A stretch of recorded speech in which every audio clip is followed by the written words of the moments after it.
கர்த்தாவே இந்த இரண்டாவது ஆராதனையில் கர்த்தர் வெளிப்படுகிறார். உடைய மகிமை வெளிப்படட்டும். இயேசுவே உடைய மகிமை வெளிப்படட்டும். உடைய மகிமை வெளிப்படட்டும்.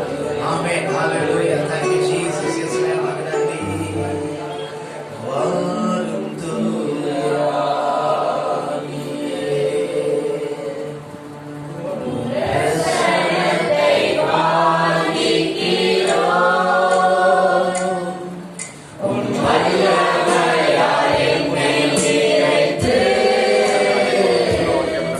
நீராளுகை செய்யும். சரணாவே வாரும் தூய ஆவியே உம் பிரசன்னத்தை வாஞ்சிக்கிறோம். உன் வல்லமையால் எம்மை நிறைத்து நீராளுகை செய்யும். ஜீவ தண்ணீர் நீரே, ஜீவ தண்ணீர் நீரே, தாகம் தீர்க்கும் போதே ஆலோசனை கர்த்தரே, என்னை ஆளுகை செய்யும். ஜீவ தண்ணீர் நீரே, தாகம் தீர்க்கும் போதே ஆலோசனை கர்த்தரே, என்னை ஆளுகை செய்யும்.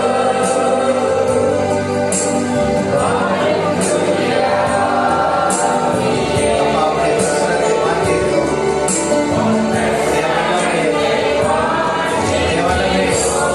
ஆண்டவரே, இந்த நாளிலே எங்கள் மத்தியிலே நிரப்ப ஆண்டவரே. அப்பா, என்னை நிரப்பி, இடத்தை நிரப்பி, இந்த ஆராதனையிலே ஆளுகை செய்யும். வல்லமையால் என்னை நிறைத்து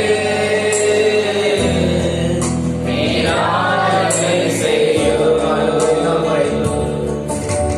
வல்லமையால் என்னை நிறைத்து நீராளுகை செய்யும்.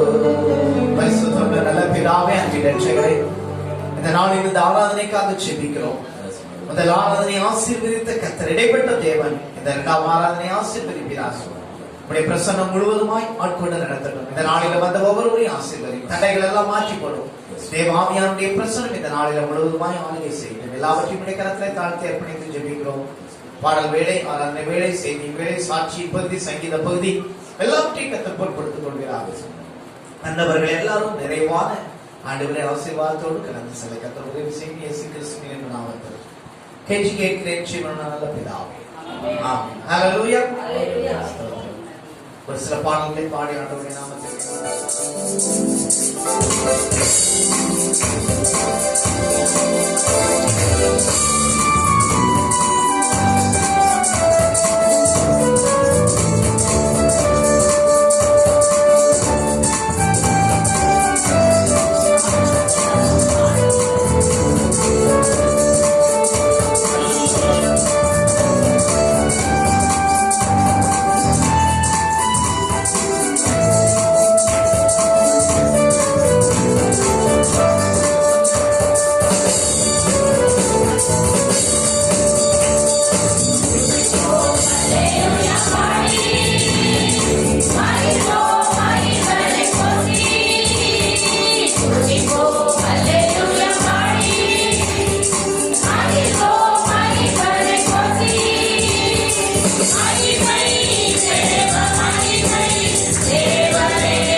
ஹalleluya ஹalleluya.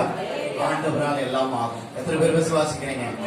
ஹalleluya ஹalleluya. எல்லாரும் எழுந்திருப்போம், கண்களை மூடுவோம். ஹalleluya. மாறுபடாத காரியம் ஒன்றுமே இல்லை ஆண்டவரே. எல்லாம் ஆகும், எல்லாம் ஆகும், எல்லாம் ஆகும். ஆண்டவரே, வறண்ட நிலத்தை நீரூற்றாய் மாற்றுவதற்கு மாலாகும். ஆண்டவரே ஸ்தோத்திரம். அவாந்திர வெளியை ஆண்டவரே தண்ணீராய் மாற்றுவதற்கு மாலாகும். ஆண்டவரே ஸ்தோத்திரம். முன்னால் கூடாத காரியம் ஒன்றுமில்லை ராஜா. என் அற்புதம் செய்ய முடியும் ஆண்டவரே. என் அதிசயங்களை செய்ய முடியும் ஆண்டவரே. ஹalleluya ராஜா.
துன்மார்க்கருடைய ஆலோசனை நடவாமல், பாவிகளுடைய வழியில் இல்லாமல், பரியாசக்கார உட்காரவுடைய உட்காராமலும்,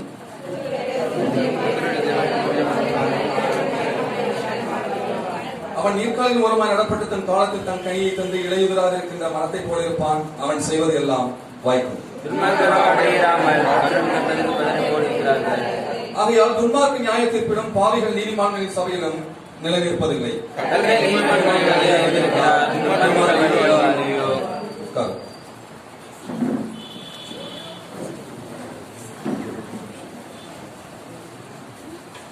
நம்முடைய தேவன் எப்பொழுதுமே பசுமையும் அழகும் ரசனையும் உள்ள கர்த்தர். இப்படி கூட சொல்லலாம். பசுமையும் ரசனையும் அழகும் நம்மளை காட்டிலும் அதிகமாக அவர் ஆசைப்படுகின்ற கர்த்தர். அதற்காக கர்த்தர் பிடிச்சிருக்கா. அவன் நீர்க்காலிகளின் ஓரமாய் நடப்பட்டு தன் காலத்தில் கனியை தந்து இலையுதிரா இருக்கிற பச்சை பசைன்னு சொல்லி இருக்கின்ற மரத்தை போல கண்ணுக்கு பசுமையாக இருக்கின்ற ஒரு மரத்தை போல் இருப்பான்.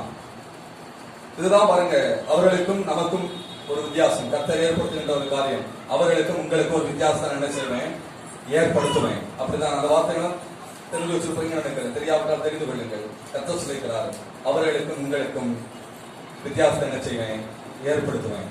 அவை நீர்க்காலில் ஓரமாக நடப்படலை. நீ நீர்க்காலில் ஓரமாக நடப்பட்ட இளையுதலா இருக்கிற மரத்தை போல என்ன செய்வ இருப்ப. நீ செய்யறதெல்லாம் உனக்கு என்ன செய்யும்? வாய்க்கும். அது எப்பொழுதும் சொல்லி வச்சிருக்காரு. எப்பொழுதும் வாய்க்கும் சொல்லி வச்சிருக்காரு பாருங்க. மேல வாய்க்கும் நல்லா இருக்குது. ஜெயமோ கர்த்தரால் வரும் நல்லா இருக்குது.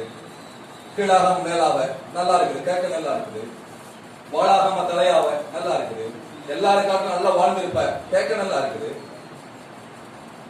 செழிப்பா இருப்ப நல்லா இருக்குது. பணத்தேவைகள் ஒன்றுமே உனக்கு குறைவுபடாது இருக்கும். உன் மாப்ப செய்கிற தொட்டு என்றைக்குமே ஆசீர்வதிக்கப்பட்டிருக்கும்.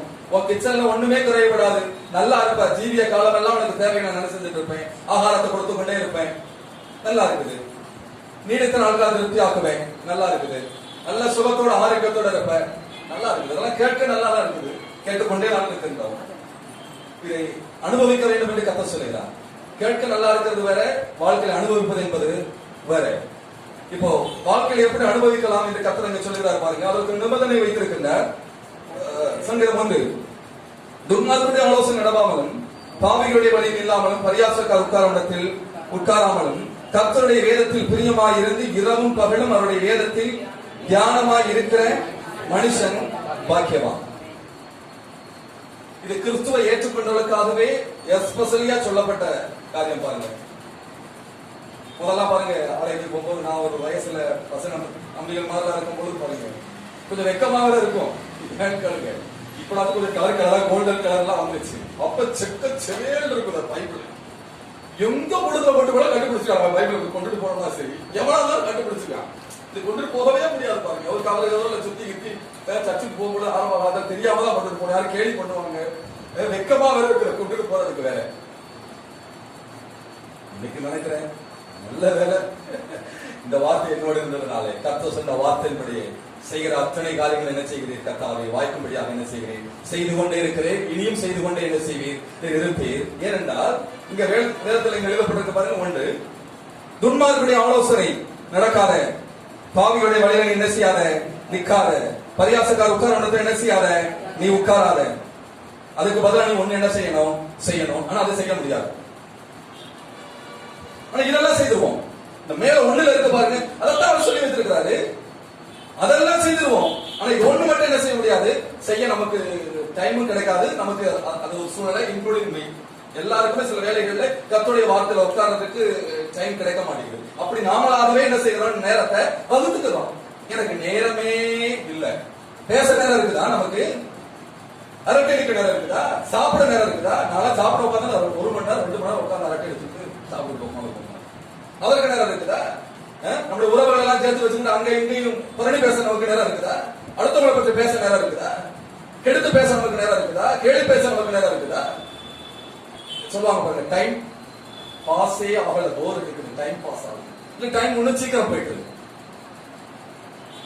அதற்கெல்லாம் நமக்கு என்ன செய்யறது? நேரம் இருக்குது. ஆனா கர்த்தர் அறிந்து விட்டா சொல்றாரு பாருங்க, இங்கு நடக்காத, நிற்காத, உட்காராத. அதற்கு பதிலாக நீ ஒண்ணு செய். இரவும் பகலும் கர்த்தருடைய வேதத்தில் தியானமா இருக்கிற தியானமா இருக்கணும். இரவு பகல தியானமா இருக்கணும்னு முடியாது. அதுவும் முடியாது. இரவு பகல உட்காந்து பைபிள் படிச்சுட்டு இருந்தா எங்க அப்பா சொல்லுவாரு, பைபிளே படிச்சுட்டு ஒத்துக்கிட்டாங்க விடுதான் பார்ப்போம் அப்படின்னாரு. ஏன்னா காலையில எந்திரிக்கும் போது பைபிள் படிச்சுட்டு வீட்டுக்கு வரும்போது பைபிள் தான் படிச்சுட்டு இருப்பாங்க. வீட்டுல காலையில போயிட்டு வச்சுவாரு. வானத்தையே பார்த்துக்கிறாங்க, கர்த்தர் என்ன செய்வாரு போடுவாரான்னு பார்ப்போம். அப்ப எனக்கு தெரியல, என்னமோ சொல்லிட்டாங்க பாஸ்டர், நம்ம இரவு போல படிக்கணும் போல இருக்குது நம்ம அந்த பைபிள். ஏன்னா நம்ம இயேசுவை ஏற்றுக்கொண்டு கூட கிறிஸ்தவர்களா இருக்கிறவங்க பைபிள் படிக்கணும் போல இருக்குன்னு நினைச்சிருக்காங்க. அதை நினைச்சுட்டே பாருங்க, 1 அதிகாரம் 2 அதிகாரம் 3 அதிகாரம் 4 அதிகாரம் படிச்சுட்டு பாஸ்டர் படிச்சேன் பாஸ்டர் சொல்லிட்டு போறதுக்காக ஒரு கிறிஸ்தவ பழக்க வழக்கத்துக்காக என்ன செய்யவில்லை, ஏற்படுத்தவில்லை. ஏன் தியானிக்கணும்? அங்க போடுறது பாருங்க, அவன் நீர்க்காலின் ஓரமாய் நடப்பட்டு தன் காலத்தில் தன் கனியை தந்து இடைவெளியா இருக்கிற மரத்தை போல் இருப்பான். அவன் செய்வது எல்லாம் என்ன செய்யும்? வாய்க்கும். அப்ப நாம செய்கின்ற காரியங்கள் வாய்க்கும்படியாக இந்த வார்த்தை என்ன செய்யணும்? படிக்கணும்.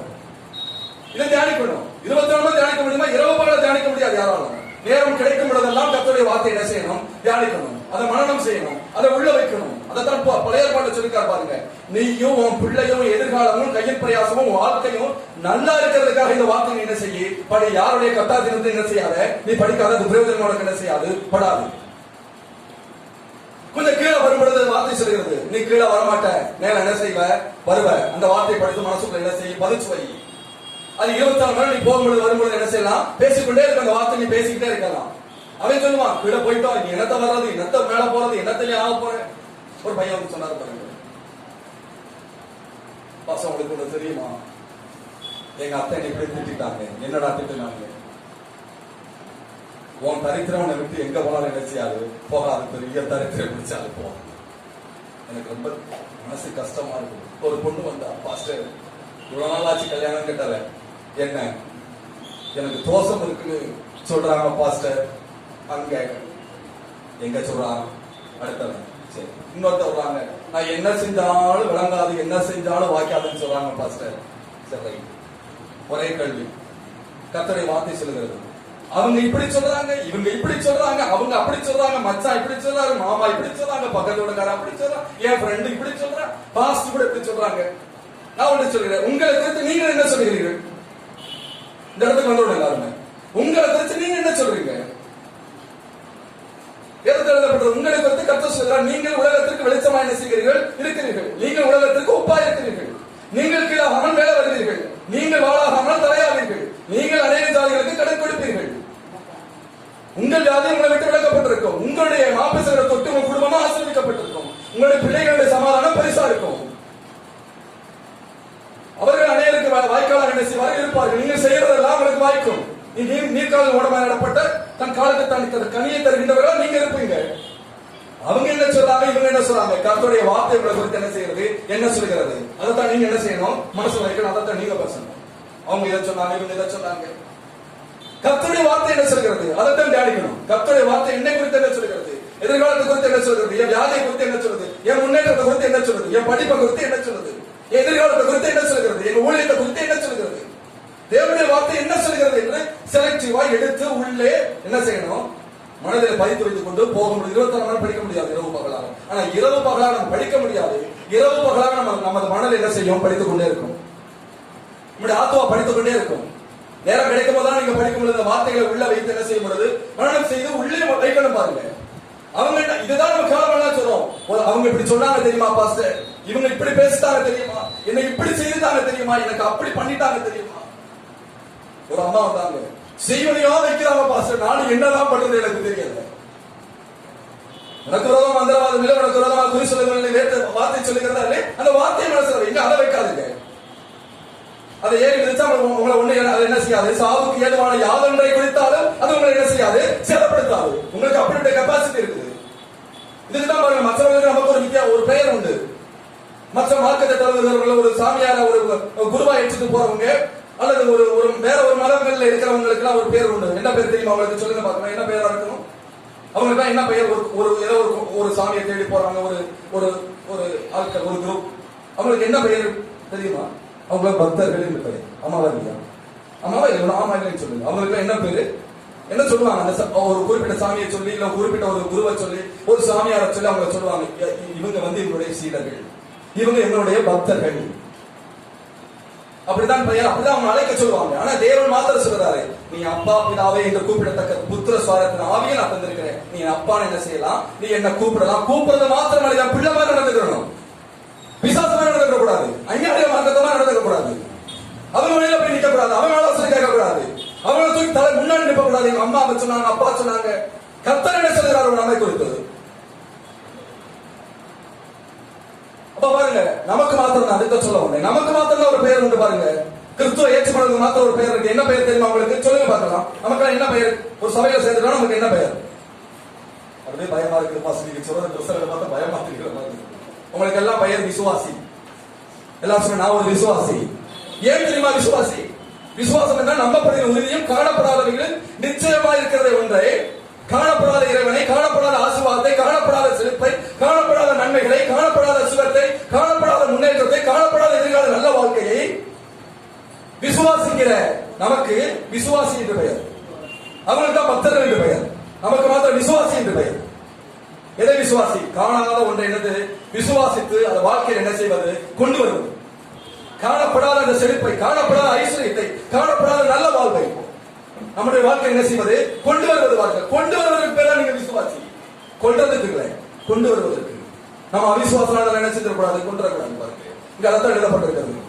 இரவும் பகலும் கர்த்தருடைய வேதத்தில் என்னவாயிருந்து பிரியமாயிருந்து அதை நேசிச்சு அதை அன்பு வச்சு ஒரு ரெண்டு டைம் இல்ல, ரெண்டு வித்தியாசம் கண்டுபிடிக்கலாம் பாருங்க. அன்பு இருக்குதா இல்லையான்னு சொன்னா எப்ப பார்த்தாலும் நம்ம குறைகளையும் மற்றவர்களையும் பேசிக்கொண்டே இருப்பது நாம அறியாமலேயே அதை நாம என்ன செய்கிறோம், நேசிக்கிறோம் அர்த்தம் உங்களுக்கு தெரியாது.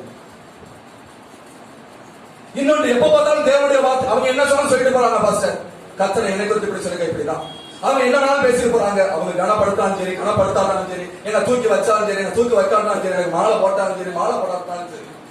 எங்க வீட்டுல நடக்க பாருங்க, பத்திரிக்கை ஒரு பேர் போறதுக்கு அண்ணாமலை சண்டை, என்னைய மாலை போட முதல் கூட்டி அடி, நாள பெரிய தாய்மான சொல்லுவாங்க. என்ன வச்சல நாளை என்ன போடாதீங்கன்னு சொல்றேன் கூட்டத்துல. ஏன்னா நான் தான் பெரியாத இருக்கிறது, என்னால முன்னாடி போட்டு வருவாங்க பத்திரிக்கை, எனக்கு பிடிக்கவே பிடிக்காது. ஒண்ணுமே இருக்க மாட்டான், உட்கார்ந்துக்கு ஓலை பாய் இருக்காத வீட்டுல, அவன் மாதிரி சண்டை போடுவான் பாருங்க. என் பேரு இல்லை அவன் பேருக்கு கீழே போட்டு தடி, எப்படி நீ போடலாம் அப்படி சடங்கள் அறிவியலாம சங்கரமாக. தேவன் எவ்வளவு பெரிய வாழ்க்கையெல்லாம் வைத்திருக்கிறாரு, எவ்வளவு பெரிய உயர்வை வச்சிருக்கிறாரு. அற்பத்தை நம்ம எழுத்துல கொண்டு போய் உன்னை குறித்து எத்தனை தரிசனம், நீ அநேகருக்கு என்ன செய்யணும், வாழ்வு எடுக்கணும்னு சொல்லி வச்சிருக்கிறாரு. உனக்கே ஒரு கூட்டத்துக்கு தூக்கி வைக்க கூட ஒரு கூட்டம் கத்த வச்சிருக்காரு. அதை வச்சுட்டு பாருங்க, பேரு பட்டையா நான் சாப்பிட அவன் போய் சாப்பிட்டான், என்ன முன்னாடி சொல்லலையா?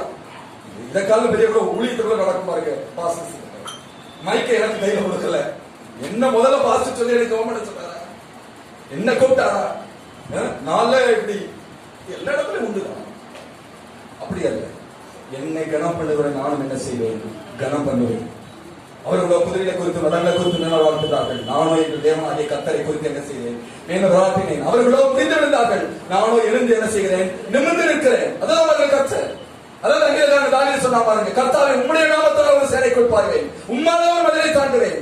வெங்கலம் என் புயனால் வளையப்படுத்தி யுத்தத்திற்கு என்ன செய்கின்றவர், என் கரங்களை என்ன செய்கின்றவர், பழக்க வைக்கின்றவர் கர்த்தர். யுத்தமே வந்தாலும் பரவாயில்ல, ஜெய எனக்கு தான் கர்த்தர்கள். அதான் ஒரு இரவு பகலும் தியானமா இருக்கிற மனுஷன், அவன் என்ன செய்யப்பட்டவன், ஏற்கனவே கர்த்தரால் என்ன செய்யப்பட்டவன், ஆசீர்வதிக்கப்பட்டவன். உங்களுக்கு சபிக்கப்பட்டாலும் சொன்னா பரவாயில்ல, நீங்க உங்களை குறித்து சொல்லணும், நான் கிறிஸ்துவால் என்ன செய்யப்பட்டாலே ஆசீர்வதிக்கப்பட்டாலும். நீ காலை வச்சாலும் விளங்காதம்மா, நான் காலை வச்சாங்க என்ன செய்யும், விளங்கும். இதுதான் மாதிரி கர்த்தருடைய வார்த்தை சொல்லுது. அப்ப இந்த வார்த்தைகள் எல்லாம் எடுத்துக்கொண்டு நம்ம எந்தெந்த இடத்துல கீழே விழுந்திருக்கோமோ அந்த இடத்துல ஆயிரமான வார்த்தைகள் இங்கே உண்டு. இந்த வார்த்தைகளாம் தியானித்து உள்ளே வைத்து மனனம் செய்து இரவு பகல எப்பவும் பைபிளை தூக்கிட்டு நம்ம தெரிய முடியாது பாருங்க. நேரம் கிடைக்கும் போதெல்லாம் கர்த்தருடைய வார்த்தையில வீட்டுல தியானம் முடிக்கணும். வீட்டுல நேரம் கிடைக்கும் போதெல்லாம் கர்த்தருடைய வார்த்தை தியானிச்சுட்டு, நேரம் கிடைக்காத பாருங்க உட்கார்ந்து படிக்கிறதுக்கு, அப்பெல்லாம் அந்த வார்த்தையை என்ன செய்யணும், அறிக்கையிட்டே இருக்கணும். சோறு வரும் பொழுது, நமக்குள்ள ஒரு தாழ்மை வரும் பொழுது, நமக்குள்ள ஒரு இல்லாமை வரும் பொழுது, நமக்கு ஒரு குறைவு வரும் பொழுது, குறைவுகள் யாவையும் ஐமீன் ஐஸ்வர்யத்தை என்ன செய்கின்றவர், நிறைவாக்குகின்ற கர்த்தர். கடன் பிரச்சனை சூழ்நிலை வரும் பொழுது அநேக ஜாதிகளுக்கு என்னை கடன் கொடுக்க முடியாது செய்கின்ற கர்த்தர். இன்னும் நடக்காட்டாலும் பரவாயில்ல கர்த்தாவே, அந்த வார்த்தையை என்ன செய்கின்றவர், உறுதிப்படுத்துகின்ற கர்த்தர். அந்த வார்த்தை என்ன செய்யும், எனக்கு வந்து வாய்க்கும் என்ற அந்த வார்த்தையை நீங்க உள்ள வைக்கணும். மற்றவர்கள் நம்மளை குறித்து என்ன சொன்னாங்க காட்டிலும் நாம நம்மளை குறித்து என்ன செய்கிறோம் சொல்லுகிறோம். நம்மை குறித்து தேவனுடைய வார்த்தை என்ன செய்கிறது, என்ன சொல்லுகிறது. மற்றவங்க சொல்றது உண்மைதான், இல்லைன்னு சொல்ல முடியாது. நம்மளை பற்றி குறைச்சும் பேசலாம், கூடவும் பேசலாம், அது உண்மைதான். நம்மை குறித்து ஒருபோதும் இடத்துல குறை காணாத கர்த்தர், அக்கிரமம் காணாத கர்த்தர், துன்மார்க்கத்தை பார்க்காத கர்த்தர், நம்மை ஒருபோதும் அதைரியப்படுத்தாத கர்த்தர், நம்மை ஒருபோதும் நம்மளை ஈனப்படுத்தாத கர்த்தர், நீங்கள் ஆராதிக்கின்ற கர்த்தர், நாம் தொழுது கொள்கின்ற கர்த்தர், எல்லா தேவர்களும் மகா பெரியவர். நீங்க பெருசு பெருசா நினைக்கிறதை காட்டிலும் மகா பெரிய கர்த்தர். நீங்க பெரிதாக இருக்கின்ற காலையில் அத்தனையும் சிறிதாக காலுகளாக கொண்டு என்ன செய்வார், போடுவார். திரும்பி பார்க்கும் பொழுது இது எப்படி ஆயிற்று கர்த்தாவே, என்னுடைய கண்களுக்கு ஆச்சரியமா இருக்கின்ற சொல்லத்தக்கதான ஆச்சரியமான காரியங்கள் வாழ்க்கையை கொண்டு வந்து என்ன செய்வார், சேர்ப்பார். நீங்க செய்வது எல்லாம் என்ன செய்யும், வாய்க்கும். எப்பொழுது தெரியுமா, நீங்கள் கொஞ்சம் தேவனுடைய வார்த்தைக்கு முதலிடம் பெறணும், கொஞ்சம் வார்த்தையை உள்ள வைக்கணும், மடல வைக்கணும், விசுவாசிக்கணும், நம்பணும். விசுவாசின்னு சொல்ற மாதிரி நடந்துக்கணும். நீங்க அது விசுவாசம் நடந்துக்கூடாது. இங்க சபையில விசுவாசம் அறிக்கை சொல்லுங்க, பேச திட்டம், அங்க போயிட்டு ஏதாச்சும் பேசி விசுவாசத்தை கெடுத்துடக்கூடாது. ஒண்ணு காரியம் கெட்டு போகாது பாருங்க. உங்களுக்கு எதிர்காலம் கெட்டு போயிடும், கையில் பிரயாசம் கெட்டு போயிடும், உங்களுடைய செழிப்பு, உங்களுக்கு வர வேண்டிய ஐஸ்வர்யம் கெட்டு போயிடும். ஐஸ்வர்யம் சொல்ல தெரியும், தேவன் நாம் கொடுக்கின்ற தசமபாகம் காணிக்கைகளை தருகின்ற லட்சம் பணம் அப்படி கூட சொல்லலாம். அதான் ஐஸ்வர்யம். பணத்தை பற்றி பேசுறீங்க, பயமாக இருக்குது, பின்மாறல மாட்டீங்க. கர்த்தருக்கென்று என்ன செய்யுங்கள், வாழுங்கள், கர்த்தருக்கென்று கொடுங்கள், கர்த்தருக்கென்று நீங்க என்ன செய்ய சம்பாதிங்கள், கர்த்தருக்கென்று வாழுங்கள். நான் சொல்லுகிறேன், நீங்கள் எதிர்பார்க்க மேலான ஆசீர்வாதத்தை கர்த்தர் உங்களுக்கு வந்து சேர்ப்பார். நீங்கள் செய்வதெல்லாம் உங்களுக்கு என்ன செய்யும், வாய்க்கும். எல்லாரும் கண்களை மூடுவோம் ஒரு நிமிடம். ஹalleluya ஸ்தோத்திரம். கரங்களை உயர்த்தி ஹalleluya ஆண்டவரே ஹalleluya கர்த்தரே உடைய வேதத்தை இரவும் பகலும் தியானிக்கிற மனுஷன் பாக்கியவான். ஆண்டவரே நான் இரவும் பகலும் தியானிக்கிறேன்னா இந்த வேத வசனம் என் உள்ளத்துல இருக்கா? ஒரே ஒன்னிட சிந்தனை பண்ணி பார்ப்போம். ஒருவேளை இந்த வருடம் ஆரம்பித்து 10 நாட்கள் போய்விட்டது, இதுவரைக்கும் நான் வேத புத்தகத்தின் கையில் எடுக்கல, ஒரு 10 அதிகாரத்தை கூட நான் வாசித்து முடிக்கல. அன்றைக்கு ஒரு தீர்மானம் எடுங்க, ஆண்டவரே என் வேத வசனத்தை வாசிப்பேன். ஏதோ ஒரு கடமைக்காக ஒரு புத்தகத்தை வாசித்தது போல அல்லது பாஸ்டர் சொன்னாங்க அதுக்காக வாசித்தேன் என்று சொல்லி அல்லாதபடி அந்த வசனத்தை ஒவ்வொரு நாளிலும் தியானிக்க என்னை ஒப்பு கொடுத்துன்னு சொல்லுங்க. ஆண்டவரே ஆண்டவரே சொல்ற இரவும் பகலும் தியானமா இருக்கிற மனுஷன் பாக்கியவான் என்று சொல்லப்பட்டிருக்கிறது. ஆண்டவரே இரவும் பகலும் உடைய வேத வசனத்தை நாங்கள் வாசிக்க தியானிக்க கர்த்தர் எங்களுக்கு கிருபை செய்கிறார். வார்த்தையின் மூலம் எங்களோடு இடைப்பட்ட தயவுக்காக இயேசு கிறிஸ்துவின் மூலம் ஜெபிக்கிறோம் சின்னதாக பிதாவே.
சாட்சியம் சொல்றீங்க?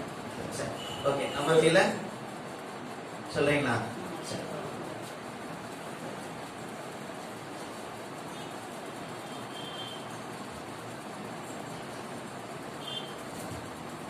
கர்த்தருக்கு ஸ்தோத்திரம். பாப்பா 8 மாசத்துலயே பிறந்துருச்சு.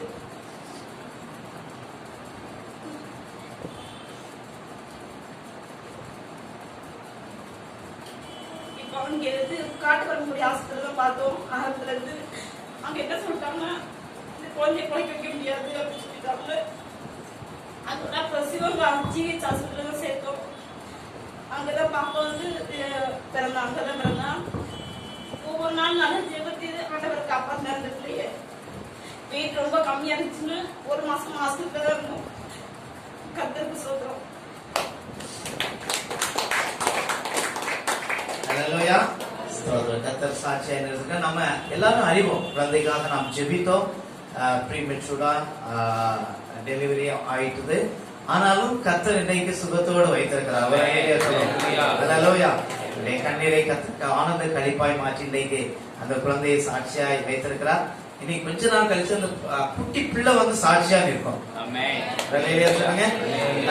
கர்த்தர் அப்படியே மாற்றுவார். இன்னும் குடும்பத்தை ஆசீர்வாதம். அது மட்டும் இல்ல, இன்னொருத்தர் இந்த வருஷத்துல புதுசா வந்திருக்கிறாங்க. ஜோசப் ஐயா நமக்கு மத்தியில வந்திருக்கிறாங்க. சரியா? ஜோசப் ஐயாவுக்கு எல்லாரும் இருக்கிறாங்களே தரலாமா? எல்லாரும் தேர்ந்தீங்க அப்படின்னு சொல்லி நம்ம ஆசனா தாண்டி கணவருக்கு வந்திருக்கிறாங்க. ஆண்டவர்களுக்கு சுகத்தை கொடுத்து இன்றைக்கு சாட்சியை நிறுத்தியிருக்கிறார். தொடர்ந்து அவர்களுக்காக குடும்பத்துக்காக ஜெபித்துக் கொள்ளுங்க. எல்லாரும் வேதத்தை எடுத்துக்கொள்வோம். இந்த வாரத்திலே ஆண்டவர் ஸ்தோத்திரம் நம்மோடு பேசுகிற வார்த்தைகளை நாம் தியானிக்க போகிறோம். கொஞ்ச நேரம் நமக்கு நேரம் குறைவாக இருக்கிறது. இந்த வருடத்திலே ஆண்டவர் நமக்கு சபைக்கு கொடுத்த வாக்கு தத்துவம் எத்தனை பேர் மறந்துட்டீங்க? ஒரு நல்லையா சொல்லுவாங்க. யாரும் மறக்கலையா? சரி, சத்தமா சொல்லுங்க பார்க்கலாம். நான் உனக்கு போதித்து, எல்லாரும் சேர்ந்து நான் உனக்கு போதித்து நடக்க வேண்டிய வழியை உனக்கு காட்டுவேன். உன் மேலே கண்ணை வைத்து ஆலோசனை சொல்லுவேன். அல்லேலூயா. அல்லேலூயா. சரி, அப்ப பாருங்க, சில நேரத்துல இது ஒரு வாக்குத்தத்தம் மாதிரி இல்ல, அப்படிதானே? இது ஒரு வாக்குத்தத்தம் மாதிரி இருக்கிறா, வாக்குத்தத்தம் மாதிரி இல்ல. இது ஏதோ ஒரு ஆலோசனை சொல்லுவது போல இருக்கு. ஆனா சில நேரத்துல ஆண்டவர் நமக்கு கொடுக்கிற ஆலோசனை அது வாக்குத்தத்தம் தான். அல்லேலூயா. அல்லேலூயா. அதுல ஒரு முக்கியமான காரியம் அடங்கி இருக்கு. என்ன அடங்கி இருக்குன்னா, ஆண்டவர் உங்களை இந்த வருடத்துல என்ன செய்வார்? வழி காட்டுவார். அல்லேலூயா. வழி காட்டுவேன்னு சொல்லியிருக்கிறார், வழி நடத்துவேன்னு சொல்லியிருக்கிறார்.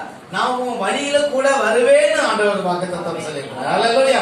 அப்ப நம்முடைய ஆண்டவர் வழிகாட்டுகிறவர், வழி நடத்துகிறவர், வாக்குத்தத்தத்தை தந்து அவர் அதன்படி நடத்துகிறவர். அப்போ இந்த வசனம் தான் நம்ம கொஞ்ச நாள் தியானிக்க போகிறோம். சில மாதங்கள் கூட நம்ம தியானிக்கலாம். ஏனென்றால் அந்த வாக்குத்தத்தங்கள், அந்த வார்த்தைகள் ஜீவனுள்ளவை. அது 1 வருஷம் 2 வருஷம் இல்லை, எத்தனை வருஷங்கள் ஆனாலும் அதை தியானித்துக் கொண்டிருக்கலாம். அப்ப அதோட முதல் பகுதி, நான் உனக்கு என்ன செய்கிறேன்? போதித்து. அல்லேலூயா. I will teach you. நான் உன்னை போதிப்பேன். ஆண்டவர் நமக்கு போதகராக இருக்கிறார். அல்லேலூயா. அவர் எப்படிப்பட்டவர்? He is a good pastor.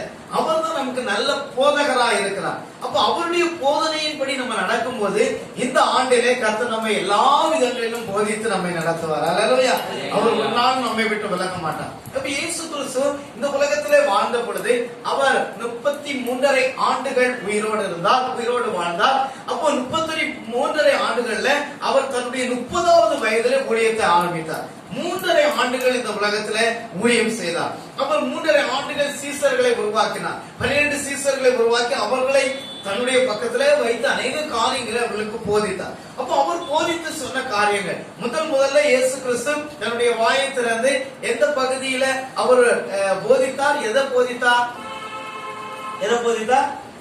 எந்த பகுதி? அப்படியே அமைதியா என்ன பார்த்துட்டே இருக்கிறீங்க. எங்க போதித்தார்? பைபிள்ல தான் பாஸ்டர் இருக்குது. சரி, எங்க போதித்தார்? அவர் வாழ்ந்த இடத்துல தான் போதித்தார். அவ்வளவுதானா? சரியா? எங்க? மத்தேயு எழுதின சுவிசேஷம் 5ஆம் அதிகாரத்துல அந்த 1ஆம் வசனத்துல இருந்து அது ஸ்டார்ட் ஆகும். சரியா? இயேசு கிறிஸ்து இந்த உலகத்திலே வந்து அவர் போதித்த காரியம். சரி, அப்ப போதித்து எல்லாம் முடிச்ச பிறகு அவர் ஒரு காரியத்தை சொன்னார். அதை படிச்சுட்டு நம்ம இதை படிச்சாச்சுன்னா நமக்கு அது ஈஸியா புரியும். 7ஆம் அதிகாரம் மத்தேயு எழுதின சுவிசேஷம் 7ஆம் அதிகாரத்துல எடுத்துக்கொள்ளுங்க. 24வது வசனத்தை சேர்ந்து வாசிக்கலாமே. ஆகையால் நான் சொல்லி இந்த வார்த்தைகளை கேட்டு இவைகளின்படி செய்கிறவன் எவனோ அவனை கன்மலையின் மேல் தன் வீட்டை கட்டின புத்தியுள்ள மனுஷனுக்கு ஒப்பிடுவேன். சரியா? பெருமழை சொரிந்து பெருவெள்ளம் வந்து காற்று அடித்து அந்த வீட்டின் மேல் மோதியும் அது விழவில்லை. ஏனென்றால் அது எங்க கட்டப்பட்டிருக்கிறது? கன்மலையின் மேல் அஸ்திபாரம் போடப்பட்டிருந்தது. நான் சொல்லி இந்த வார்த்தைகளை கேட்டு இவைகளின்படி செய்யாதிருக்கிறவன் எவனோ அவன் தன் வீட்டை மணலின் மேல் கட்டின புத்தி இல்லாத மனுஷனுக்கு ஒப்பிடுவேன். பெருமழை சொரிந்து பெருவெள்ளம் வந்து காற்று அடித்து அந்த வீட்டின் மேல் மோதின போது அது விழுந்து அது முழுவதும் என்ன செய்தது? அழிந்தது என்றார். இயேசு இந்த வார்த்தைகளை சொல்லி முடித்த போது அவர் வேத பார்கரை போல் போதியாமல் அதிகாரம் உடையவராய் அவர்களுக்கு போதித்தபடினால் ஜனங்கள் அவருடைய போதகத்தை குறித்து என்ன செய்தார்கள்? ஆச்சரியப்பட்டார்கள். அல்லேலூயா. இயேசு கிறிஸ்துவின் போதனை குறித்து ஆச்சரியப்பட்டார்கள். அப்ப இந்த போதனை யாருக்கு இயேசு கிறிஸ்து செய்தார் அப்படின்னு சொல்லி பார்த்தோமானா, அந்நிய ஜாதி புறஜாதிகளுக்கு, ஆண்டவரை அறியாதவர்களுக்கு அவர் போதிக்கவில்லை. இயேசுவை அறிந்த ஏற்கனவே பழைய ஏற்பாட்டு நியமங்கள், பஞ்சாகமங்கள் இவைகளை எல்லாம் கற்றுக்கொண்டு வருகிற எந்த யூத ஜனங்கள், ஏராளமான திரளான ஜனங்கள் அவரை பின்பற்றின ஜனங்களுக்கு அவர் போதிக்கிறவராய் இருந்தார். அப்போ அநேக காரணம். அப்ப எப்படி போதித்தார்? அவர் அதிகாரம் உடையவராய் போதித்தார். ஒரு இல்லையே சொல்லுவோம். அல்லேலூயா. அப்ப எப்படி போதித்தார்? அதிகாரம் உடையவராய், தேவனுடைய வல்லமையினால் நிரப்பினவராய் அவர் என்ன செய்தார்? போதித்தார். அங்கு சொல்லப்பட்டிருக்கிறது, அவர் வேத பார்கரை போல் போதியாமல் அதிகாரம் உடையவர்களாய் அவர்களுக்கு போதித்தார். அதனால அவர்கள் போதகத்தை கேட்டு என்ன செய்தார்கள்? ஆச்சரியப்பட்டார்கள். அப்போ வேத பாரகர்னா என்னது? வேத பாரகர்னா அவங்க சத்தியத்தை அறிந்தவர்கள், நிறைய காரியங்களை தெரிஞ்சவங்க. ஆனா எல்லா காரியங்களும் தெரிஞ்சாலும் அவங்க ஏதோ ஒரு பாரம்பரியமாக செய்து வந்தார். ஆனால் இயேசு கிறிஸ்து அந்த பாரம்பரியமாகவோ அல்லது ஏதோ ஒன்று சொன்னதை கேட்டதை சொல்லாம அவர் தன்னுடைய உள்ளத்தில் இருந்து பிராக்டிகலா என்ன நடக்கிறது அவைகளை அங்கு போதித்தார். அப்போ என்ன காரியங்களை போதித்தார் அப்படின்னு சொல்லி பார்த்தோமானால், திரும்ப இப்போ மத்தேயு 5ஆம் அதிகாரத்துக்கு வாங்க. 5ஆம் அதிகாரம் அந்த முதல் வசனத்தை வாசிங்களேன். அவர் திரளான ஜனங்களை கண்டு எல்லாரும் சேர்ந்தே வாசிக்கலாமே. அவர் திரளான ஜனங்களை கண்டு மலையின் மேல் ஏறி அவர் உட்கார்ந்த பொழுது அவருடைய சீஷர்கள் அவரிடத்தில் வந்தார்கள். அப்பொழுது அவர் தம் வாயை திறந்து அவர்களுக்கு உபதேசித்து சொன்னது என்னவென்றால், அல்லேலூயா. அப்ப முதல்ல ஆண்டவர் வந்து உபதேசித்து சொல்ற காரியம். அப்ப இந்த வருடத்தின் முதல் இந்த வாரத்துல, இந்த மாதத்தின் 2வது வாரத்துல நாம கேட்கிற சத்தியம் என்னன்னா, அவன் நமக்கு போதிக்கிற காரியம். அப்ப நான் உனக்கு போதித்து அப்படின்னு அங்க வசனம் நமக்கு தந்திருக்கு, வாக்குத்தத்தம் நமக்கு கொடுக்கப்பட்டிருக்கிறது. அப்ப என்ன போதனை அப்படின்னு சொல்லி பார்க்கும் பொழுது அங்க முதல்ல 3ஆம் வசனத்தை வாசிங்க. ஆவியில் எளிமை உள்ளவர்கள் பாக்கியவான்கள், பரலோக ராஜ்யம் அவர்களே. அல்லேலூயா. அப்ப ஆவியில் எளிமை உள்ளவர்கள் பாக்கியவான்கள். அப்ப இது இங்க சொல்லப்பட்டிருக்கிறது 8 பாக்கியங்கள். எத்தனை பாக்கியங்கள்? 8 பாக்கியங்கள். சரியா? நம்ம சர்ச்சில் எத்தனை பாக்கியம் இருக்காங்க? ஒரே ஒரு பாக்கியமா இருக்காங்க. அதுக்கு வேதத்துல எத்தனை பாக்கியம் சொல்லப்பட்டிருக்கிறது? 8 பாக்கியங்கள். சரி, அப்ப பாக்கியம்னா என்ன? ஆசீர்வாதங்கள். அல்லேலூயா. பாக்கியம்னா என்னது? ஆசீர்வாதங்கள். அப்போ 8 விதமான ஆசீர்வாதங்களை கர்த்தர் நமக்கு தருகிறார். அப்ப இந்த வருடத்துல 8 விதம் ஆசீர்வாதம். இந்த 8 காரியங்களை நம்ம கீழ்ப்படிஞ்சோம்னா 8 இல்ல 8க்கு மல்டிப்ளை 8 14 32 அப்படி கூட ஆசீர்வாதங்களை கர்த்தர் நமக்கு தர முடியும். அல்லேலூயா. அப்ப இந்த ஆசீர்வாதம் 8 பாக்கியங்கள், பாக்கியமான வசனங்கள், ஆசீர்வதிக்கப்பட்ட இந்த வார்த்தைகள். அப்ப எப்படிப்பட்ட ஆசீர்வாதங்களை நாம பெற்றுக்கொள்ள முடியும் அப்படின்னு சொன்னா, முதல்ல ஆவியில் எளிமை உள்ளவர்கள் பாக்கியவான்கள், பரலோக ராஜ்யம் அவர்களுடையது. அப்ப ஆவியில ஒரு எளிமை வேணும். அப்ப ஆவியில எளிமை எப்படி அந்த ஆவியில எளிமையை பெற்றுக்கொள்ள முடியும்? ஆவியில எளிமைனா சரியா, ஸ்பிரிட்டின் கம்பல்னஸ். சரியா? நம்ம ஆவியில எளிமை உடையவளா இருக்க வேண்டும். அப்ப ஆவியில எளிமைனா நம்ம எல்லா விதத்திலும் நம்மை தாழ்த்த வேண்டும். அல்லேலூயா. அப்ப நம்ம தாழ்த்தணும்னு சொன்னா, அந்த தாழ்த்துறதுங்கிறது அர்த்தம் வந்து ஒரு ஏதோ ஒரு பிஞ்ச ட்ரெஸ் போட்டுட்டு, ஏதோ ஒரு பரிதாபமா வந்து ஒரு பேக் பெயின் போட்டுட்டு, ஒரு பிஞ்ச செருப்பை போட்டு அப்படி மெதுவா வந்து பவ்யமா வந்து ஒரு இடத்துல உட்காருது, அந்த அதை சொல்லல. அதுல நான் ரொம்ப எளிமையா இருக்கேன் அப்படி இல்லை. நம்ம நல்ல வஸ்திரங்களை விடுக்க வேண்டும், நல்ல நீட்டா ட்ரெஸ் பண்ணணும், எல்லாத்துலயும் இருக்கணும். ஆனா உள்ளான வாழ்க்கையில ஆவியில ஒரு எளிமை இருக்க வேண்டும். அல்லேலூயா. அப்ப ஆவியில எளிமைனா, அப்ப எளிமைக்கு ஆப்போசிட் என்னது? பெருமை. அப்போ பெருமை உள்ளவனுக்கு தேவன் எப்படி என்ன செய்கிறார்? எதிர்த்து நிற்கிறார். பெருமை உள்ளவனுக்கு தேவன் எதிர்த்து நிற்கிறார். தாழ்மை உள்ளவனுக்கு ஆண்டவர் என்ன செய்கிறாரா? பெருமை அளிக்கிறார். அப்போ ஆவியில ஒரு எளிமை. அப்ப எளிமைனா நம்ம மற்றவர்களை என்ன செய்ய வேண்டும்? நமக்கு மேலானவர்களாக எண்ண வேண்டும். ஒரு இலையிலே சொன்னாலும் சின்ன பிள்ளைகளோ பெரியவங்களோ, அப்ப சின்னவங்க இன்னைக்கு சின்ன பிள்ளைகளா இருக்கிறாங்க, அவங்க வரும் நாட்கள் ஒரு பெரிய தலைவர்களாக, ஒரு ஆவிக்குரிய லீடராக, ஒரு நல்ல விசுவாசியாக, ஒரு நல்ல நிலைமையில உயர்ந்து மற்றவர்களுக்கு அநேக உதவிகளை செய்யக்கூடிய சிறந்த விதத்திலே வளர முடியும். அல்லேலூயா. அது போல நம்மகிட்ட இருக்கிற காரியங்கள் அவங்கள்ட்ட, நம்மள்கிட்ட இருக்கிற காரியங்களை விட சிறந்த நல்ல காரியங்கள் அவர்களுக்கு இருக்கலாம். அல்லேலூயா. நம்ம எல்லாரையுமே ஒரே மாதிரி என்ன செய்யக்கூடாது? நம்ம தீர்மானித்து விடக்கூடாது, ஜட்ஜ் பண்ணிட விடக்கூடாது. ஏன்னா சிலருக்கு நம்மகிட்ட இல்லாத சில நல்ல குணங்கள் அவர்கிட்ட. அல்லேலூயா. அப்படிதானே?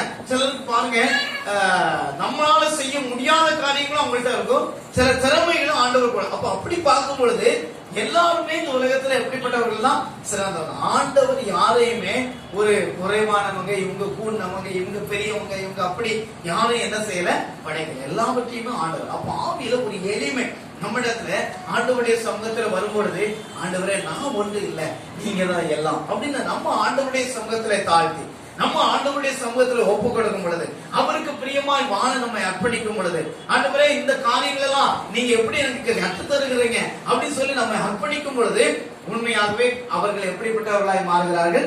பாக்கியவான்களாய் மாறுகிறார்கள். அல்லேலூயா. அப்ப ஆவியில் எளிமை முதல்ல காணப்பட வேண்டும். இரண்டாவது காரியம் அங்கு சொல்லப்பட்டிருக்கிறது. 2வது வசனத்தை வாசிங்க. 4வது வசனம், துயரப்படுகிறவர்கள் பாக்கியவான்கள், அவர்கள் என்ன செய்வார்கள்? ஆறுதல் அடைவார்கள். அல்லேலூயா. அப்ப துயரப்படுகிறவர்கள், அப்போ நமக்கு பலவிதமான துயரங்கள், நெருக்கங்கள், பாடுகள், பிரச்சனைகள் எல்லாம் இருக்குது. ஆனா துயரப்படும் பொழுது நம்ம என்ன நினைக்கணும்? எனக்கு ஏன் இந்த துயரம் வந்துச்சு, ஏன் இந்த துக்கத்தை எனக்கு அனுபவிச்சுட்டாரு, ஏன் இந்த துக்கம் எனக்கு மட்டும் வந்துச்சு, எல்லாரும் பார்க்கக்கூடிய அளவுல எனக்கு ஆண்டவர் இப்படி நடத்திட்டாரு, நான் மட்டும்தான் துக்கப்படுறேன் அப்படின்னு நீங்க நினைக்க வேண்டாம். அப்போ நம்ம துயரங்கள் பாடுகள் நம்முடைய வாழ்க்கையில வரலாம். ஆனா துயரம் வருகிறது நல்லது. அல்லேலூயா. நல்லதா? என்ன பாஸ்டர் ஏதோ சர்ச்சைக்கு வந்திருக்க ஒரு ஆசீர்வாதமான வார்த்தையை சொல்லி அனுப்புவீங்கன்னு பார்த்தா நீங்க துயரப்படுவீங்கன்னு சொல்லி. ஏன்னா நிறைய நேரங்கள்ல நமக்கு வருகிற துயரங்கள் தான் நமக்கு நன்மையை கொண்டு வரக்கூடியதாக இருக்கிறது. அல்லேலூயா. எத்தனை பேர் சொல்ல முடியும், எனக்கு அந்த கஷ்டம் வந்ததுனாலதான் நான் ஆண்டவரை ஏற்றுக்கொண்டேன். அல்லேலூயா. சிலர் சொல்ல முடியும், எனக்கு மட்டும் இந்த பிரச்சனை இந்த துயரம் வராம இருந்திருந்தா நான் ஆண்டவர்கிட்டே வந்திருக்க மாட்டேன், ஆண்டவர் எல்லா நிலைமையிலும் நல்லா வச்சிருந்தா நான் எல்லாம் நல்லா வாழ்ந்து கடைசியில் நிறையத்துக்கு போய் சேர்ந்திருப்பேன். ஆனா எனக்கு இந்த நெருக்கங்கள் துன்பங்கள் வந்தது நிமித்தம் நான் இன்னைக்கு ஆசீர்வதிக்கப்பட்டிருக்கிறேன். அல்லேலூயா. அப்போ துயரப்படுவது நல்லது. அதனால என்ன உண்டு? பாக்கியம் உண்டு, ஆறுதல் உண்டு. அப்போ அந்த துயரம் எப்படிப்பட்ட துயரம்? இப்போ ஒரு இடத்துல போய் நம்ம திருடிட்டோம், நம்மள எல்லாத்தையும் அடிச்சு நமக்கு ஒரு துயரம் வந்துட்டுன்னு வைங்களேன். அந்த துயரத்தை நிமித்தம் எப்ப நான் எவ்வளவு துயரப்படுறேன், அப்ப துயரப்படுற நல்லது, ஆண்டவர் பார்வையில பாக்கியமான இருப்பேன் அப்படின்னு நம்ம சொல்ல முடியுமா? இல்ல. ஆண்டவருக்காக செயல்படும் பொழுது, இப்ப அதே நேரத்துல ஒருத்தங்க ஒரு பொருளை திருடல, அதே நேரத்துல நம்மளை திருடிட்டேன்னு சொல்லி நம்மளை திருட்டு பட்டம் சொல்லி நம்மகிட்ட வந்து ஏராளமான பேர் என்ன செய்யறாங்க, இவன் ஒரு திருட அப்படின்னு சொல்லி நம்மள்கிட்ட பேசிட்டாங்க. ஆனா உண்மையிலே நம்ம திருடலன்னு வைங்களேன். அப்ப ஆண்டவருடைய சமூகத்துல ஆண்டவரே இவங்க எல்லாரும் என்ன பல காரியங்களை சொல்றாங்க, நான் இவங்களுக்கு எதிர்த்து நிற்கல, ஆண்டவரே எந்த துன்பங்கள் ஆனாலும் நான் ஏற்றுக்கொள்றேன், ஆனா இவைகள் எல்லாவற்றையும் நீர் பார்க்கிறேன்னு ஆண்டவருக்காக படுகிற துன்பங்கள் அது நிச்சயமாய் கர்த்தர் ஒரு நாளிலே நமக்கு பாக்கியவான்களாய் மாற்றுவார். அப்ப நிறைய நெருக்கங்கள் பாடுகள் வரலாம், பிரச்சனைகள் வரலாம். அப்போ பாடுகள் பிரச்சனைகள் துன்பங்கள் நம்மை சூழ்ந்து இருக்கிறது, துயரங்கள் நமக்கு நிறைய வருகிறது. சரியா? அப்ப பாருங்க, நாங்கெல்லாம் குடும்ப பிரச்சனை வேற, சபை பிரச்சனை வேற, வரக்கூடிய சூழ்நிலைகள், எதிர் சூழ்நிலைகள், வருகிற சூழ்நிலைகள், சமுதாயத்தில் உள்ள எதிர்ப்புகள், பிரச்சனைகள் எல்லாத்தையும் பார்க்க வேண்டியது. அப்போ ஒரு பழமொழி கூட சொல்லுவாங்களே, என்னது, மத்தளத்துக்கு ரெண்டு பக்கம் இடியா, உரலுக்கு ஒரு பக்கம் இடி, மத்தளத்துக்கு ரெண்டு பக்கம் இடி. ஆனா பாஸ்டருக்கு எல்லா பக்கமும் இடி. ஒரு அலையை சொல்லுவாங்க. பாருங்க, பல நெருக்கங்கள் துன்பங்கள் பல காரியங்கள் வரலாம். தன்னுடைய சொந்த வீட்டாலே சத்ருன்னு சொல்லி இருக்கு.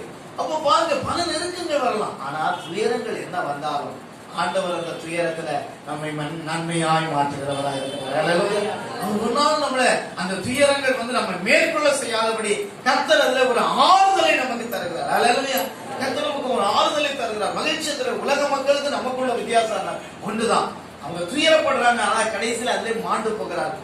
ஆனால் அவங்க ஆறுதல் படுத்தவோ, ஆறுதலான வார்த்தையை சொல்லவோ, அவங்களுக்கு ஒரு ஆறுதலான அவங்க கூட உட்கார்றதுக்கும் ஆட்கள் இல்லை. ஆனால் அப்படி இல்லை. நமக்கு எந்த நெருக்கங்கள் துன்பங்கள் வழியா போனாலும் நம்மளோடு கூட ஆறுதல் படுத்தி நம்மளை தேற்றுவதற்கு, நம்மை வழிநடத்துவதற்கு, நமக்கு ஆலோசனை சொல்வதற்கு, நம்மை போதிப்பதற்கு, நம்மை வழிகாட்டுவதற்கு ஒரு ஆறுதலின் தெய்வம் நமக்கு இருக்கிறார். அல்லேலூயா. பக்கத்துல கையை பிடிச்சு சொல்லுங்க, ஆறுதலின் தேவன் உங்களுக்கு உள்ள.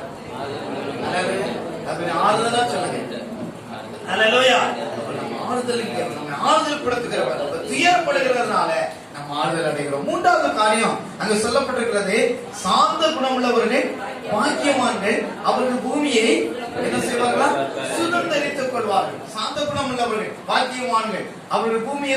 2 கொரிந்தியர் 6ஆம் அதிகாரம் 10ஆம் வசனத்தை வாசிக்கலாம். 2 கொரிந்தியர் 6ஆம் அதிகாரம் 10ஆம் வசனம். 2 கொரிந்தியர் 6ஆம் அதிகாரம் 10ஆம் வசனம்.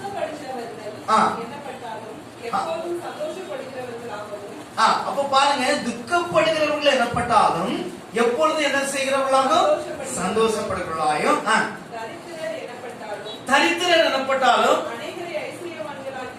அநேகரை ஐஸ்வர்யமாக்குறவர்களாம். அல்லேலூயா. அப்ப பாருங்க, சில நேரத்துல நம்ம வந்து துக்கப்படுறவங்களா இருந்தாலும் நம்ம ஆறுதல் அடைகிறோம். ரெண்டாவது எப்படி பண்றோம்? நம்ம சில நேரத்துல தரித்திரமான சூழ்நிலையா தான் இருக்குது வீட்டுல, அவ்வளவுதானே? தரித்திரமான சூழ்நிலை, ஐயோ அதிசயமாக காசு இல்ல, அது இல்ல, இது இல்ல, தரித்திரமான. ஆனா அப்படிப்பட்ட தரித்திரமான சூழ்நிலையா இருந்தாலும் அநேகரை நம்ம எப்படிப்பட்டவர்களா ஆண்டவர் மாற்றி இருக்கிறார்? ஐஸ்வர்யவான்களாய் மாற்ற. அல்லேலூயா. அல்லேலூயா. ஒரு அல்லேலூயா சொல்லுவோம். அப்போ ஒரு அப்போஸ்தலனாகிய பவுல் ஐஸ்வர்யவானா இருந்தார்.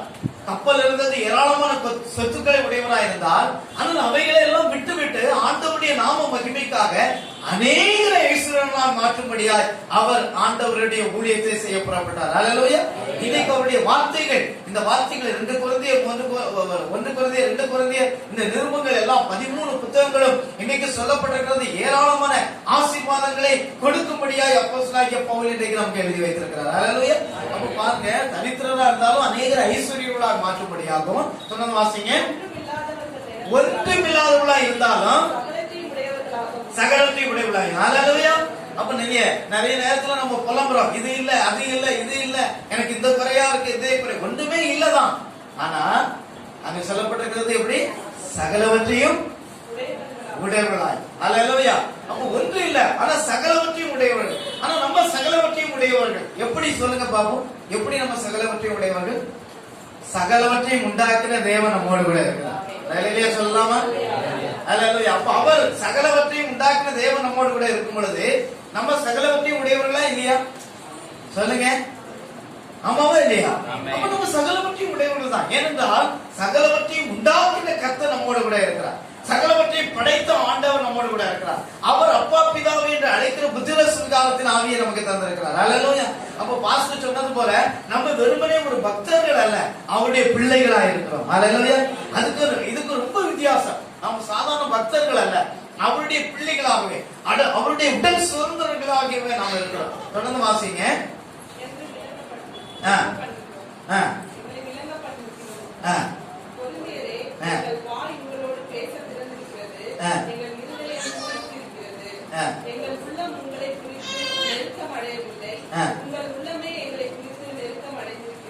அப்ப பாருங்க, எங்க உள்ள எப்படி இருக்கிறது?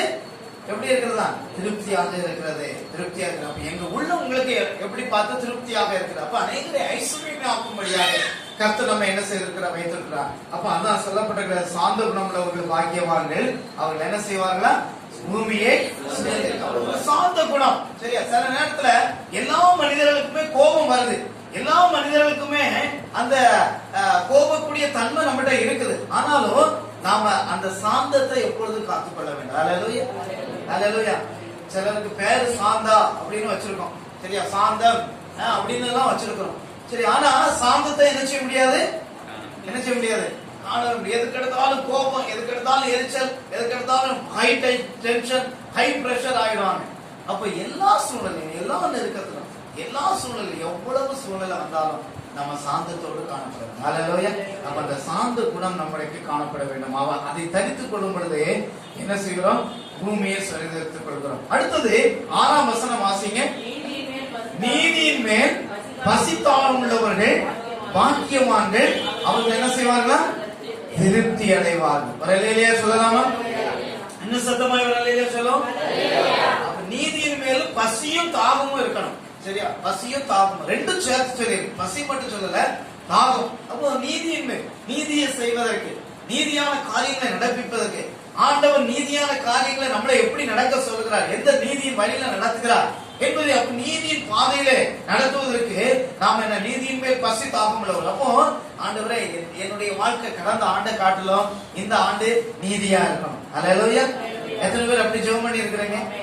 நான் ஜெபம் பண்ணேன். இந்த வருடத்திற்குள்ள வந்தோம்னா, ஆண்டவரே, என்னிடத்துல கடந்த ஆண்டுல என்னென்ன அநீதியான காரியங்கள் இருந்ததோ, பைபிள் படிக்காத, ஜெபம் பண்ணாத, ஆண்டவரே என்னென்ன அநீதின்னு சொன்னா நம்ம கையில செய்திருக்க மாட்டோம் அல்லது பேசி இருக்க மாட்டோம், ஆனா சிந்தனையில சில அநீதியான காரியங்கள் வந்து போயிருக்கலாம்.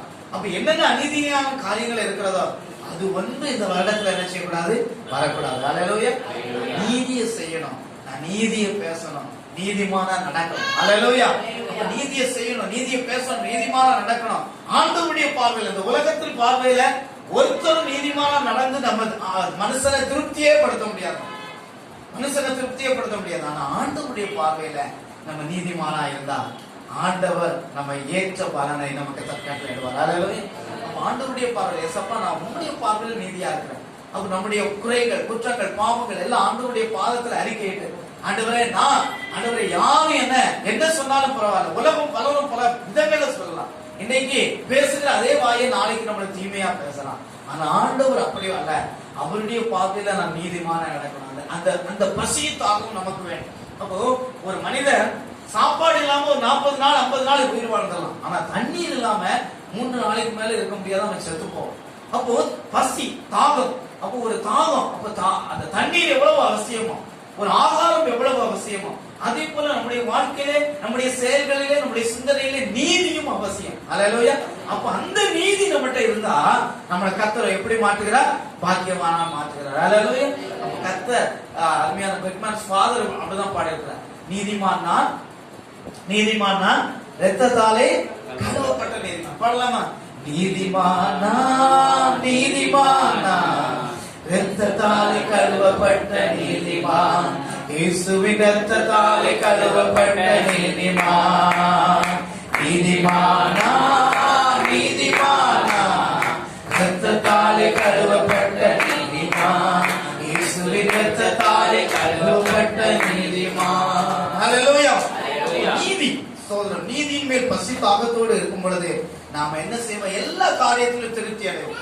இன்னைக்கு ஏன் நிறைய காரியங்களை நம்ம திருப்தி அடைய முடியல? இன்னும் வேணும், இதை செய்யணும் அப்படின்னு. அப்போ இருக்கிற நிலைமையில் நாம் திருப்தி அடைய வேண்டும். இருக்கிற நிலைமை என்ன? அன்னைக்கு ஆண்டவர் ஒரு ஊறுகாயும் சாப்பாடும் இருக்கா, அதுல திருப்தி. அல்லது பிரியாணி இருக்கா, அதுல திருப்தி. சரியா? ஒரு எந்த சூழ்நிலை, எந்த நிலைமையில கர்த்தர் நம்ம வைத்திருக்கிறார், அந்த நிலைமையில திருப்தி அடையும். அல்லேலூயா. அப்ப அந்த நிலைமையில நம்மளை திருப்தி அடைய செய்கிறது ஆண்டவருடைய நீதியில நம்ம நடக்கும் பொழுதுதான். அடுத்த காரியத்தை நம்ம வாசிக்கலாம்.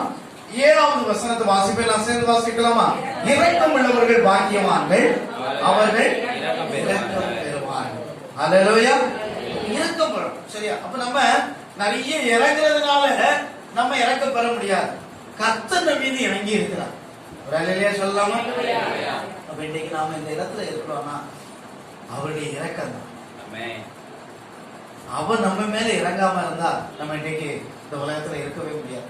நம்முடைய சூழ்நிலை, நம்முடைய பின்னணியும், நம்முடைய பாரம்பரியம், நம்ம பின்பற்றி வந்த காரியங்கள், இவைகளெல்லாம் நம்ம பார்க்கும் பொழுது இன்னைக்கு இந்த இடத்துல அவைகளெல்லாம் விட்டு வந்து இருக்கிறோம்னா அதுக்கு காரணம் தேவனுடைய இரக்கம். அல்லேலூயா. தேவன் நம்ம மீது. அப்ப நாம இரக்கம் உடையவர்கள். அப்ப நாம இந்த காரியத்துல என்ன செய்ய வேண்டும்? ஆண்டவரே, இது எனக்கு ஒன்று இல்லப்பா அப்படின்னு சொல்லி நம்மளை தாழ்த்தும் பொழுது, ஆண்டவரே இரக்கம் பெறுகிறோம். நாம் இறங்கி மற்றவர்களுக்கு உதவி செய்யும் பொழுது, நாம் இறங்கி மற்றவர்களை கவனிக்கும் பொழுது நமக்கு கர்த்தர் இரக்கம் பாராட்டுகிறவராய் இருக்கிறார். அடுத்தது வசனம், ஏராளமான வசனங்களை சொல்ல முடியும். செப்பனியா 3ஆம் அதிகாரம் 12வது வசனம், மீகா 7ஆம் அதிகாரம், சங்கீதம் 37:11 இவங்களெல்லாம் நீங்க வீட்டுல போய் வாசித்து பாருங்க. 1 கொரிந்தியர் 2ஆம் அதிகாரம் 16வது வசனம், 1 கொரிந்தியர் 1ஆம் அதிகாரம் 30ஆம் வசனம், இவைகளெல்லாம் ஏராளமான வசனங்களிலே இவளை பற்றி சொல்லப்பட்டிருக்கிறது. நான் இதெல்லாம் எடுத்து இப்ப பேசுறதுக்கு நேரம் இல்ல. அடுத்த ஒரு வாக்கியத்தை நம்ம பார்க்க போகிறோம். 8ஆம் வசனத்தை வாசிக்கலாம். இருதயத்தில் சுத்தமுள்ளவர்கள் பாக்கியவான்கள், அவர்கள் தேவனை தரிசிப்பார்கள். அல்லேலூயா சொல்லலாமா? அப்போ இருதயத்துல சுத்தம். சரியா? இருதயத்துல சுத்த இருதயம். பாருங்க, சிலர் பார்க்கும்போது நேரடியா ஒண்ணு பேசுவாங்க, அங்க போய் அவங்க கிடக்கான், அவன் சொல்றதெல்லாம் கேட்கலாமா அப்படிமா. அப்போ இருதயத்துல என்ன இருக்காது? சுத்தம் இருக்காது. முகத்துல எக்ஸ்பிரஷன், பேசுறது எல்லாம் அப்படியே பால் போல பேசுவாங்க, அழகா பேசுவாங்க, அப்படி இனிமையா பேசுவாங்க. ஆனா பார்க்கும்போது இருதயத்துல என்ன இல்ல? சுத்தம் இல்லை. அப்ப இந்த வருடத்துல நம்முடைய குணங்களை என்ன செய்ய வேண்டும்? மாற வேண்டும். அதுதான் அங்க சொல்லப்பட்டிருக்க சார்ந்த குணம். அங்க ஒரு குணத்தை பற்றி சொல்லியிருக்கு. அநேக வாக்கியத்துல ஒரு குணத்தை பற்றி சொல்லியிருக்கு. அந்த குணம் நம்மகிட்ட இருக்குமானா அப்போ குணத்துல மாற்றம். அப்ப நமக்கு இந்த வாக்குத்தத்தங்கள் நம்முடைய வாழ்க்கையில பெற்றுக்கொள்வதற்கு நாம செய்ய வேண்டியது, நம்மிலே எவ்வளவு குணத்திலே மாற்றம் அடைகிறோமோ அந்த அளவுக்கு நம்ம தேவனுடைய நிறைவான ஆசீர்வாதத்தை என்ன செய்ய முடியும்? பெற்றுக்கொள்ள முடியும். சொல்லலாம். அப்ப அங்க சொல்லப்பட்டிருக்கிறது, இருதயத்தில் சுத்தமுள்ளவர்கள் பாக்கியவான்கள், அவர்கள் தேவனை தரிசிப்பார்கள். வேகமா போகிறேன். 9ஆம் வசனம் வாசிங்க.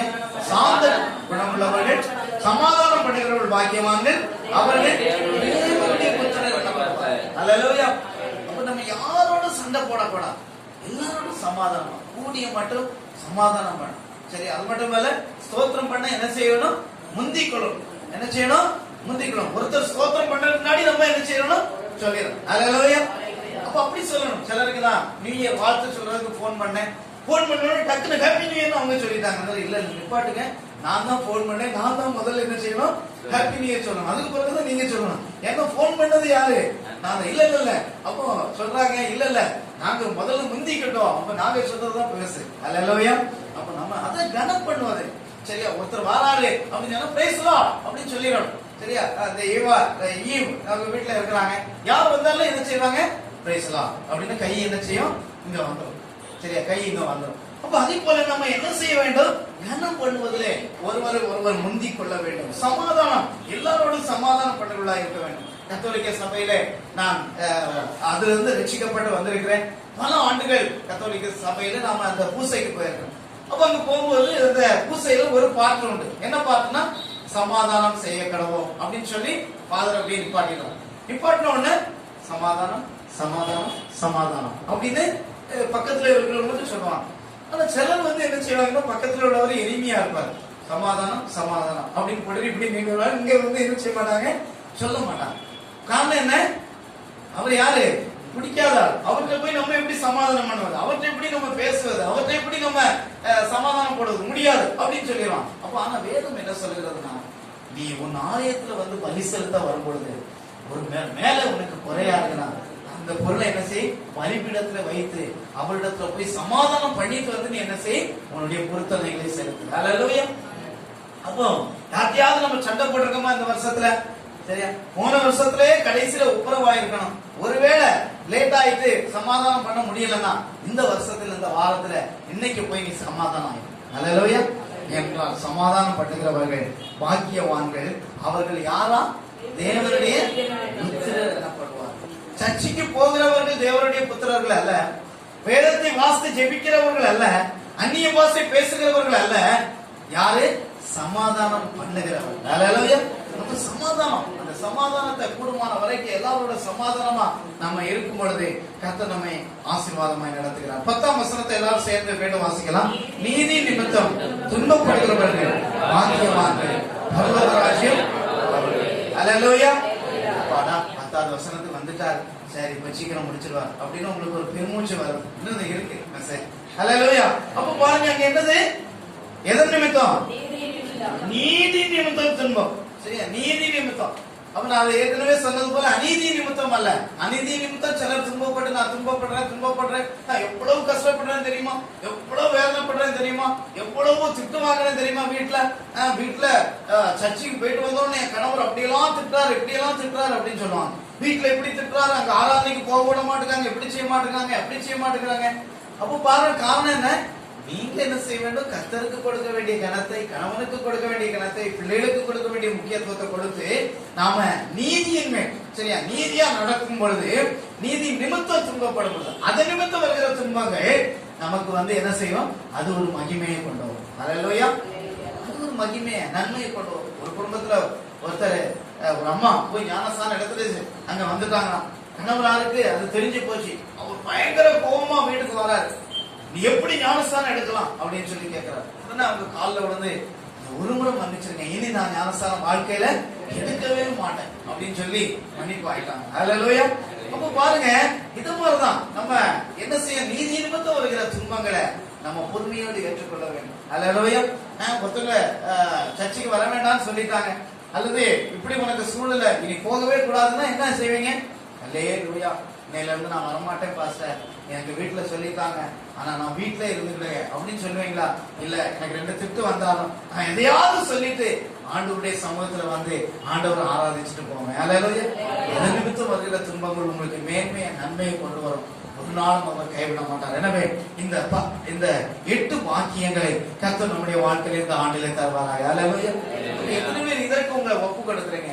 ஆண்டவரை ஆண்டவரை எல்லா சூழ்நிலையும் நான் எளிமையா இருக்கணும், எந்த துன்பங்கள் வந்தாலும் நான் சகிக்கணும், ஆண்டவரை நான் சாந்த குணம் என்கிட்ட இருக்கணும், ஆண்டவரை நீதியின் மேல் ஆண்டவரை ஒரு பசி தாம எனக்கு இருக்கணும், ஆண்டவரை நான் மற்றவங்களுக்கு நீர் எனக்கு இறங்கினது போல நான் மற்றவங்களுக்கு இரக்கம் பண்ணணும், இருதயத்துல எனக்கு சுத்த இருதயம் வேணும், நான் சமாதானம் பண்ணணும், நீதியின் மேல ஒரு பசி தாக்கத்தோடு இருக்கணும். எத்தனை பேர் விரும்புறீங்க? இந்த இதுக்கு இந்த ஆண்டவர் உபதேசித்து சொன்ன அந்த முதல் காரியத்துக்கு, இந்த 8 காரியங்களுக்கு நாம் கீழ்ப்படியும் பொழுது இந்த 8 பாக்கியத்தை நாம் பெற்றுக்கொள்வோம். யாவரும் எழுந்திருப்போம். ஹல்லேலூயா. ஹல்லேலூயா.